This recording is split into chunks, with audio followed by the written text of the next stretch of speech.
നമസ്കാരം. ഹമാസ് ഭീകരർ തട്ടിക്കൊണ്ടുപോയി ബന്ദികളാക്കിയ ഇസ്രായേലിൽ നിന്നുള്ള പുരുഷന്മാരെ പോലും അവർ ക്രൂരമായ ലൈംഗിക പീഡനത്തിന് ഇരയാക്കിയിരുന്നു എന്നുള്ള വാർത്തകൾ ഈയിടെയാണ് പുറത്തു വന്നത്. സ്ത്രീകളെ അവർ ക്രൂരമായി ബലാത്സംഗം ചെയ്തതും കൊന്നതിൻ്റെയൊക്കെ തന്നെ വാർത്തകൾ നേരത്തെ പുറത്തു വന്നിരുന്നുവെങ്കിൽ പോലും പുരുഷന്മാരെ ഇവർ ലൈംഗികമായി പീഡിപ്പിച്ചിരുന്നു എന്നുള്ളത് സംബന്ധിച്ച് കുറേ നാൾ മുമ്പാണ് ആദ്യം ഒരു വാർത്ത പുറത്തു വന്നത്. ഏറ്റവും അവസാനമായി മോചിക്കപ്പെട്ടവരിൽ ഒരു 21-കാരനാണ്, സെക്യൂരിറ്റി ജീവനക്കാരനായിരുന്ന 21-കാരനാണ് താൻ ഹമാസ് തടവറയിൽ ലൈംഗികമായി പീഡിപ്പിക്കപ്പെട്ടിരുന്നു എന്ന് പറഞ്ഞത്. ഇപ്പോൾ രണ്ടാമതൊരു പുരുഷൻ കൂടി താനും ഹമാസ് തടവറയിൽ ലൈംഗികമായി ഇപ്പോൾ രണ്ടാമതൊരു പുരുഷ ബന്ധിയും ഹമാസ് തടവറയിൽ താൻ ലൈംഗികമായി പീഡിപ്പിക്കപ്പെട്ടിരുന്നു എന്നുള്ള വെളിപ്പെടുത്തൽ നടത്തിയിരിക്കുകയാണ്. ഗൈഗിൽ ബോവ ദലാൽ എന്ന ഒരു ചെറുപ്പക്കാരനാണ് ഇപ്പോൾ ഈ വെളിപ്പെടുത്തൽ നടത്തിയിരിക്കുന്നത്. നോവ സംഗീത ഫെസ്റ്റിവലിൽ നിന്ന് തന്നെയാണ് ഇയാളെ ഹമാസ് ഭീകരർ തട്ടിക്കൊണ്ടുപോയത്. തന്നെ തടവറയിൽ എത്തിച്ചതിന് ശേഷം ഒരു ഭൂഗർഭറയിലേക്കാണ് കൊണ്ടുപോയതെന്നാണ് ഇയാൾ പറയുന്നത്. അവിടെ ബന്ദിയാക്കുകയായിരുന്നു. എന്നാൽ ആദ്യ ദിവസങ്ങളിലൊക്കെ തന്നെ മറ്റ് പലർക്കും നേരിടേണ്ടി വന്നതുപോലെ ക്രൂരമായ മർദ്ദനമൊന്നും തനിക്ക് നേരിടേണ്ടി വന്നിരുന്നില്ല എന്നാണ് ഇയാൾ പറയുന്നത്. ദലാൽ പിന്നീട് വെളിപ്പെടുത്തിയത് തൻ്റെ മുറിക്ക് മുന്നിലുണ്ടായിരുന്ന ഹമാസ് ഭീകരൻ ദലാലിനോട് കുളിക്കാൻ ആവശ്യപ്പെട്ടു എന്നാണ്.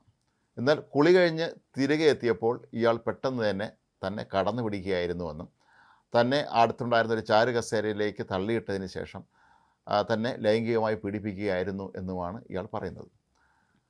ദലാൽ പെട്ടെന്ന് ആ ഹമാസ് ഭീകരനോട് ചോദിച്ചു, ഇത് ഇസ്ലാമിന് നിഷിദ്ധമായ കാര്യമല്ലേ താങ്കൾ ചെയ്യുന്നത് എന്ന് ചോദിച്ചപ്പോൾ അയാൾ ആദ്യം തോക്കെടുത്ത് തൻ്റെ തലയിലേക്ക് ഉന്നം പിടിച്ചു. അത് കഴിഞ്ഞ് കത്തി കൊണ്ടുവന്ന് തൻ്റെ കഴുത്തിൽ വെച്ച് കൊന്നുകളയും എന്ന് ഭീഷണിപ്പെടുത്തുകയും നിരന്തരമായി തന്നെ ലൈംഗിക പീഡനത്തിന് ഇരയാക്കുകയും ചെയ്തിരുന്നു എന്നാണ് ഇയാൾ പറയുന്നത്. ആ ദിവസങ്ങൾ ഓർക്കാൻ പോലും താൻ ഇഷ്ടപ്പെടുന്നില്ല എന്നാണ് ഇയാളിപ്പോൾ വെളിപ്പെടുത്തിയിരിക്കുന്നത്. പിന്നീട് തുടർച്ചയായി മറ്റ് പല ഭീകരന്മാരും തന്നെ ലൈംഗികമായി പീഡിപ്പിച്ചിരുന്നുവെന്നും അതിക്രൂരമായ രീതിയിലുള്ള മർദ്ദനമുറകളാണ് പിന്നീട് അരങ്ങേറിയത് എന്നുമാണ് ഇയാൾ വെളിപ്പെടുത്തിയിട്ടുള്ളത്. കഴിഞ്ഞ മാസം 12-ാം തീയതിയാണ് ദലാലിനെ വിട്ടയച്ചത്. പക്ഷേ ഈ തടവറയിലെ വൃത്തിഹീനമായ അന്തരീക്ഷത്തിലെ ജീവിതം കാരണം തനിക്ക് ഒരു ചെവിയുടെ കേൾവിശേഷി നഷ്ടപ്പെട്ടു പോയി എന്നാണ് ഇയാൾ പറയുന്നത്. മാത്രവുമല്ല, അവിടെ ഉണ്ടായ ഭീകരാനുഭവങ്ങളുടെ പശ്ചാത്തലത്തിൽ കടുത്ത മാനസിക സംഘർഷമുള്ള ദലാലിനെ കുടുംബാംഗങ്ങൾ പിന്നീട് ഒരു മാനസിക രോഗ ചികിത്സാ കേന്ദ്രത്തിൽ കൊണ്ടുപോയി ചികിത്സിക്കേണ്ട അവസ്ഥയും ഉണ്ടായിട്ടുണ്ടായിരുന്നു. റോം ബ്രാസ്ക്ലോവ്സ്കി എന്ന ഒരു ചെറുപ്പക്കാരനാണ് ആദ്യമായി തന്നെ ലൈംഗികമായി പീഡിപ്പിച്ചു എന്നുള്ള വാർത്ത പുറത്തുവിട്ടിരുന്നത്. ഇയാൾ നോവ സംഗീത മേള നടക്കുന്ന സ്ഥലത്തെ സെക്യൂരിറ്റി ജീവനക്കാരനായിരുന്നു. അവിടെ നിന്നാണ് തന്നെ പിടിച്ചുകൊണ്ട് പോയത് എന്നാണ് ഇയാൾ വെളിപ്പെടുത്തിയത്. ബ്രാസ്ലോവ്സ്കി പറയുന്നത് താൻ ശരിക്കും അക്ഷരാർത്ഥത്തിൽ നരകം എന്താണെന്ന് നേരിട്ട് കണ്ടു എന്നാണ്. നാസി തടവറയിൽ പോലും കേട്ടിട്ടില്ലാത്ത തരത്തിലുള്ള അതിക്രൂരമായ മർദ്ദനമുറകളാണ് അല്ലെങ്കിൽ പീഡന രീതികളാണ് അവർ അവിടെ ചെയ്തത് എന്നാണ് ബ്രാസ്ലോവ്സ്കിയും വെളിപ്പെടുത്തിയിട്ടുള്ളത്. ഓരോ ദിവസവും എങ്ങനെയെങ്കിലും ഒന്ന് മരിച്ചു കിട്ടിയാൽ മതി എന്ന് പോലും താൻ ആഗ്രഹിച്ചിരുന്നു എന്നാണ് ബ്രാസ്ലോവ്സ്കി വെളിപ്പെടുത്തിയത്. ഏതായാലും ഇത് പുരുഷന്മാരുടെ ഭാഗമാണ് എങ്കിൽ സ്ത്രീകൾ അനുഭവിച്ചത് അതിനേക്കാളും എത്രയോ ക്രൂരമായ സംഭവങ്ങൾ, അവരുടെ ശരീരത്തെ ഇവർ ക്രൂരമായി മുറിവേൽപ്പിക്കുന്നത് താൻ പലപ്പോഴും കണ്ടിട്ടുണ്ട് എന്നാണ് ഒരു മുതിർന്ന വനിതാ ബന്ധി പിന്നീട് വെളിപ്പെടുത്തിയത്.